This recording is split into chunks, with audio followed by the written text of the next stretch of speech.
Now that we got the hand pole installed and we tested the motor and everything from the LSP, we are going to go ahead and start installing the JSN 964. I pretty much got everything at this point to get it all put together and then stuck in the ski. And I guess at the end, I'm going to try to fire it up and everything. So stay tuned and we'll get this thing running in this video.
All right, motor is out. Sweet. Couple motors, little Lehr motor, SBT motor, and JSN.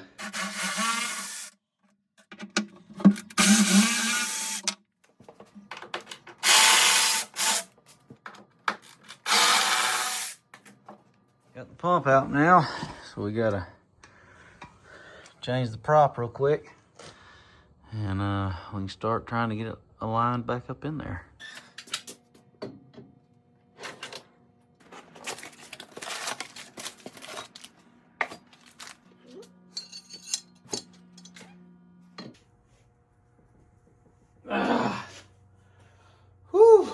All right, we're gonna try it with the double wrench method because the single wrench was kicking my butt.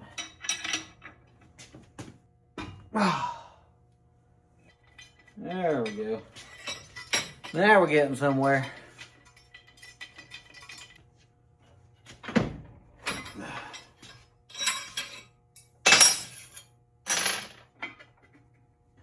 There is some silicone in here. It won't let the darn prop out. Now that I've scraped a lot of that silicone out from around here. There we go. So this comes with an M-Pros 612 is what this one is in here. So we're gonna go with an M-Pros 816. So alright. So it's backwards thread, obviously.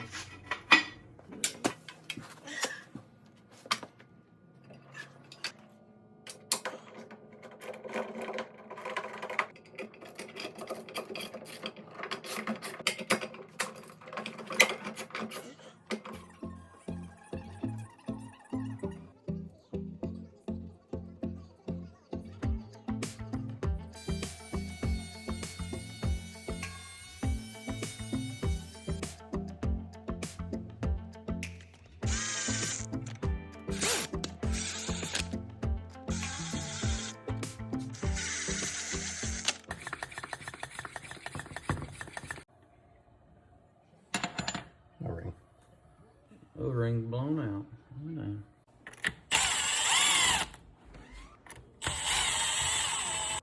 All right, we got the stock domes in here. I'm gonna slap it back on the motor real quick.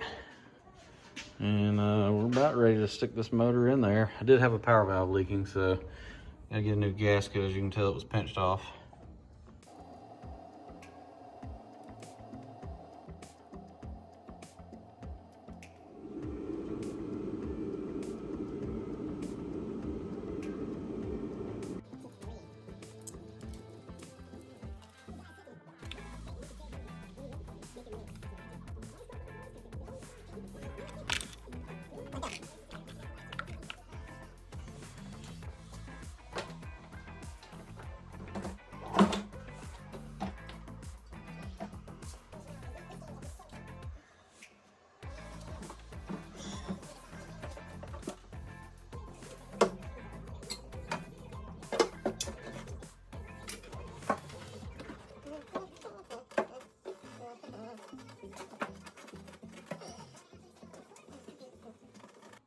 So far, obviously we got the hand pole done.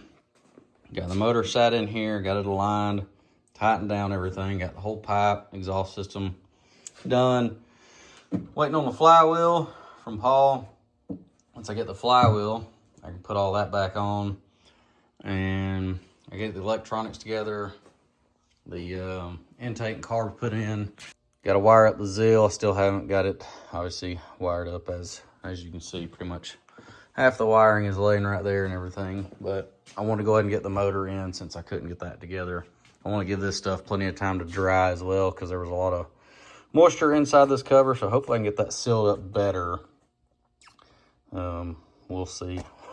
Hopefully. And on this, my problem now is, so one of these already has a fitting from the fuel lines, and then I'm having to add this to one of these, and then I got to pop another hole and put for the return, because now I'm going to have 2 fuel lines.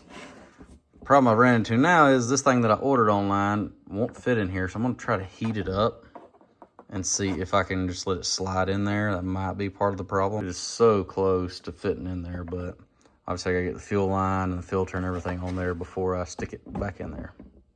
All right, so I've added the little fuel filters and all that. As you can see, I got 2 down in there now. Just gotta screw them on.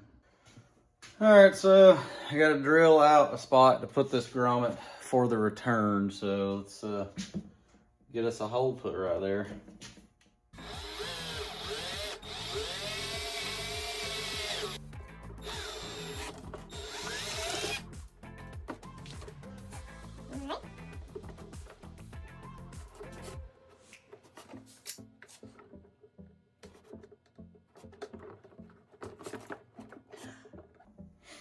As you can see, got my little hole in there, and then you're just going to take this fitting and push it right into it, like down in there. It's going to be hard, so I'm probably going to spray it some type of lubricant, and instead of y'all getting to watch me struggle, I'm going to do it off camera.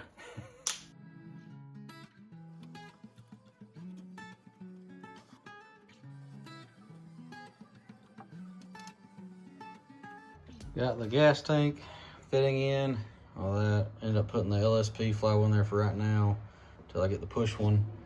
And I got the carbs sitting in there. Got to rejet them still. I just sat them in there just kind of mocking everything up. I'm about to reassemble the E-box. Got a few little fittings for my water lines and my fuel lines for both skis. I got one set for the Revolver and one set for the Freak.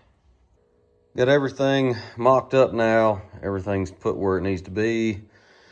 Had to, ended up putting my fuel lines on here, little quick connects. Got them all routed and everything. Got a couple of the water ones back there too, you can't see. And then the original flame arresters that I had are too big for this setup.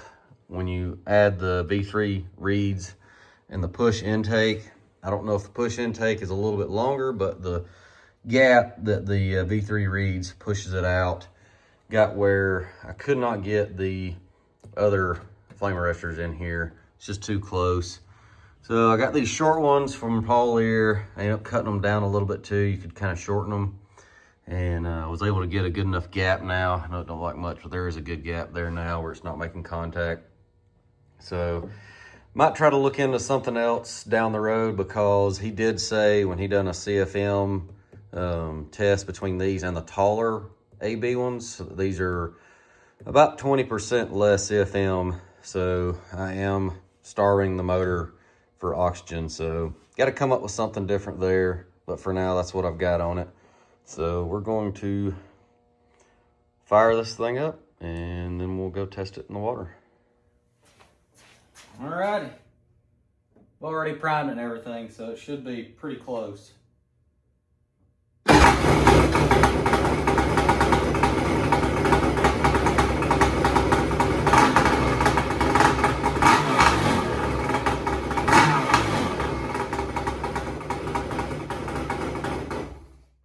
Holy crap. Yes. You'll make sure y'all come back for the next upload. I've got, the ski looks very different. When I say very different, it looks different. It looks awesome in my opinion. And obviously it's my ski, so I'm gonna say that. But it looks very different. So I'm gonna have a full edit video of the transition of everything and me riding it and maybe getting it all the way around. So y'all stick around, stay subscribed, and give me a like.